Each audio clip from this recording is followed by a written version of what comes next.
김민재의 현재 폼은 유럽 최고입니다. 케인의 무관병만 아니었다면 오늘 그는 결승골의 주인공이 되었을 거예요. 김민재가 이번 시즌 미넨 첫 골을 폭발시켰습니다. 시즌 초 8연승을 질주하던 미넨은 얼마 전 리그 경쟁팀인 레버쿠젠과 만나 홈에서 비겼고 챔피언스 리그 아스톤빌라전에서는 충격 패배를 당하고야 말았는데요. 그래도 결과는 실망스러운 것에 비해 경기 내용적인 측면에서는 아주 만족스러웠고 여러모로 불운했던 장면들이 많아 미넨 팬들은 두 경기 무승에도 크게 신경 쓰지 않으며 여전히 콤파니를 지지했죠. 하지만 이번 프랑크푸르트전은 불만 소리가 새어나올 수밖에 없었습니다. 우승 경쟁에 있어 이런 경기만큼은 미끄러져서는 안 되었기 때문이죠.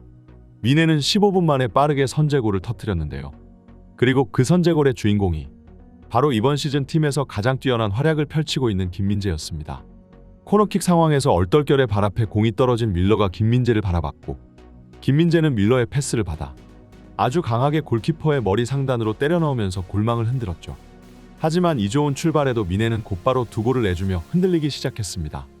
특히나 뒷공간이 너무 손쉽게 뚫려버린 것이 패착이었는데요. 그러나 이 중에서 김민재를 탓할 만한 장면은 무엇 하나 없었죠. 첫 번째 실점 장면에서는 우파메카노가 오프사이드 라인을 제대로 맞추지 못했습니다. 뒤늦게 멀찌감치 앞에 서 있는 김민재를 발견하자 부랴부랴 라인을 맞추기 위해 달려갔지만 웃기게도 우파메카노가 앞으로 가자 이번에는 게레이루가 뒤로 빠져 오프사이드 라인을 무너뜨렸죠. 프랑크푸르트의 날카로운 뒷공간 패스가 들어갔고 22분경 동점골을 먹혔습니다. 두 번째 골도 우파메카노의 실수였습니다. 프랑크푸르트 마르무슈에게 1대1로 완전히 제쳐졌고 경합조차 제대로 붙지 못하고 튕겨져 나왔죠. 김민재는 이미 반대편 공격수를 마킹하고 있었지만 우파메카노가 제쳐지자 어쩔 수 없이 커버하러 달려들어갈 수밖에 없었습니다. 제 아무리 김민재 선수라 해도 혼자서 두 명을 막아낼 수는 없는데요. 결국 마르무시는 반대편 에케티케를 향해 패스를 보냈고 1대1 찬스에서 프랑크푸르트는 역전골을 기록했습니다. 하지만 이 상황 속에서도 미넨의 막강한 화력은 여전했죠. 38분에는 곧바로 우파메카노가 동점 만회골을 53분에는 올리세가 역전골을 넣으면서 승부를 굳히는 듯 싶습니다. 하지만 이번에도 또 다시 수비진 쪽에서 실수가 터져나왔는데요. 경기가 다 끝나가던 90분 김민재가 헤딩으로 롱볼을 커트해냈습니다. 하지만 여기서 또 다이어가 투입된 지 4분 만에 대형 사고를 치고 말았죠. 우리 수비진들이 앞으로 나와 있는 만큼 다이어도 공에 낙하 지점을 따라갔어야 했는데 김민재가 커팅해낸 공을 그저 바라보면서 뒷걸음질을 치고 있었던 것인데요.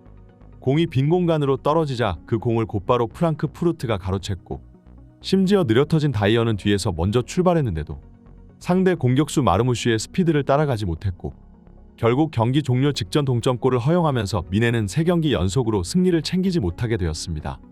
독일 언론들은 이 충격적인 패배에도 김민재에게는 팀 내 최고 평점을 부여했는데 선제골의 주인공인데다 멍청한 수비진들을 양옆에 끼고 고생했다는 평을 내렸죠. 하지만 오늘 3골을 내준 수비진보다 더 욕을 많이 얻어먹은 선수가 있었습니다. 그것이 바로 해리 케인이었는데요. 비록 오늘도 어시스트를 하나 기록하긴 했으나 전형적인 스탯 세탁이라는 소리를 듣고 있죠. 특히나 최근 몇 경기 동안 경기장에서 지워지는 클로킹 모드에 들어가고 있는데 미넨 팬들은 점차 해리 케인의 무지막지한 골 기록이 허상에 가깝다는 사실을 깨닫기 시작했습니다. 케인은 저번 시즌 미넨에서만 44골을 집어넣었죠. 아무리 미넨이 분데스리가 내 체급이 가장 높은 팀이라고 한들 이 기록이 대단했다는 것은 부정할 수가 없는데요. 그리고 이번 시즌도 여전히 케인의 기록은 숫자만 보면 아주 대단하다 볼 수 있습니다. 리그에서만 5골 5도움, 총 9경기에서 10골 5도움이라는 스탯을 쌓고 있죠. 하지만 이것은 전형적인 뻥튀기 스탯이라는 것이죠. 당장 케인이 최근 4골을 집어넣은 상대가 크로아티아 리그의 디나모 자그레브이고 또 그전 해트트릭을 기록했던 경기는 분데스 최약체 팀 홀슈타인 킬이었죠. 심지어 국대에서도 해리 케인의 이 양악 본능은 이어졌는데 아일랜드 상대로는 한 골도 넣지 못하더니 핀란드를 만나자 곧바로 2골을 세탁했습니다. 그리고 최근 미넨이 이번 시즌 만난 팀 중 비교적 가장 강하다고 볼 수 있는데 레버쿠젠과 아스톤빌라 그리고 이번 프랑크푸르트전에서 단 한 골도 넣지 못했고 세부적인 경기 내용은 더욱 처참하고 심각했습니다. 특히나 아스톤빌라전은 케인이 경기장에 있는지도 모를 지경이었는데요. 케인은 토트넘 시절부터 항상 새가슴 스트라이커라는 오명을 달고 살았고 오히려 빅게임에서 팀을 구해내는 것은 항상 손흥민이었죠. 강한 팀을 상대로는 잠수타고 약팀 상대로만 날아다니는 케인의 모습에 현지 미넨 팬들도 점차 해리 케인의 무지막지한 골 기록을 다시 생각해보기 시작했습니다. 당장 저번 시즌도 우승 경쟁이 걸린 중요한 경기에서는 아무것도 하지 못한 케인이었죠. 미넨이 이번 시즌 우승 트로피를 탈취하기 위해서는 공격과 수비 부분에서 전 시즌에 비해 발전된 모습이 있어야 하는데 일단 수비진만큼은 확실히 기량이 올라온 모습이죠. 지난 시즌 2L 체제하에서 약간은 부침이 있었던 김민재였지만 콤파니 체제하에서는 누구도 부정할 수 없는 1옵션 센터백인데요. 무엇보다 2L은 뒤로 물러서는 수비를 했던 것에 비해 콤파니는 수비수나 미드필더나 적극적인 경합을 요구하고 높은 체력과 활동량을 바탕으로 수시로 공을 향해 달려들어 세컨볼을 탈취해내는 전술을 택하고 있었기 때문에 이 환경에서 김민재는 다시 한번 나폴리 시절 그 경기력이 되살아날 수밖에 없었죠. 실제로 이번 시즌 김민재는 이미 거의 모든 경기에 선발 출전하고 있는데 데리우트가 미넨을 떠나 맨유로 떠난 것도 이미 미넨 내부에서는 김민재를 스쿼드의 핵심 중추로 여기고 있었기 때문입니다. 결국 김민재는 전 시즌의 부진을 딛고 일어서 다시 부활에 성공했다 볼 수 있는데 그에 비해 케인은 그 반대로 하락세의 길을 걸으면서 오히려 이번 시즌 신입생인 올리세가 팀을 먹여 살리고 있는 실정입니다. 심지어 케인은 프로의식에서도 많은 지적을 받고 있는데요. 이번 시즌 리그 첫 경기에서 케인이 경기장에 등장하자 팬들은 놀라움을 감추지 못했죠. 살이 팅팅 불어서 뱃살이 흘러내리는 게 유니폼을 뚫고 나올 지경이었기 때문이죠. 심지어 케인인 유로 대회 도중 형편없는 경기력으로 많은 욕을 얻어먹었는데 그 와중에 라커룸에서 피자를 섭취했다는 사실이 알려지자 영국 언론은 몸관리조차 제대로 안 하는 놈이 어찌 프로 선수라 부를 수 있겠냐며 당장 주장 완장을 뺏어버리고 그 자리에 대신 와킨스를 기용하라 말했죠. 실제로 유로에서 케인이 잠수를 타며 팀이 위기에 빠졌을 때 교체로 들어가 결정적인 골을 넣으며 승리로 이끈 것은 와킨스였습니다.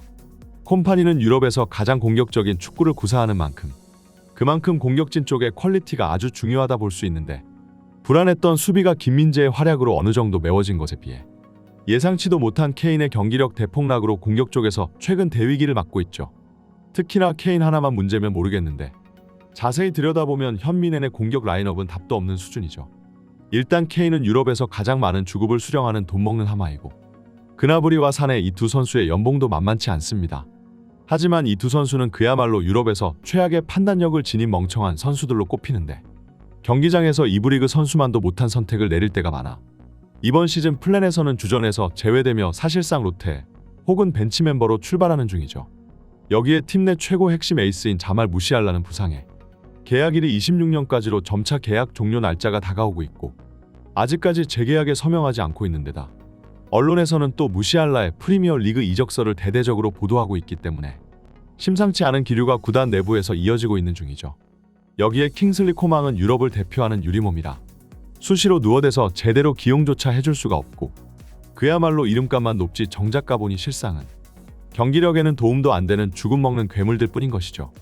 이제 김민재 선수는 이 경기를 마지막으로 다시 국가대표로 이동하게 되는데요. 국가대표나 클럽이나 경기장 내에서 참으로 책임져야 할 것이 많은 김민재 선수입니다. 심지어 이번 A매치 경기도 손흥민 선수가 부상으로 결장이 확정되었는데요. 게다가 다음 상대가 아시안컵에서 우리에게 굴욕을 선사한 그 요르단이니 현재 위기에 빠져있는 홍명보와 대한민국 국가대표팀에게는 꽤나 험난한 경기가 될 것 같습니다. 이번 영상은 여기까지입니다. 구독과 좋아요는 사랑입니다. 감사합니다.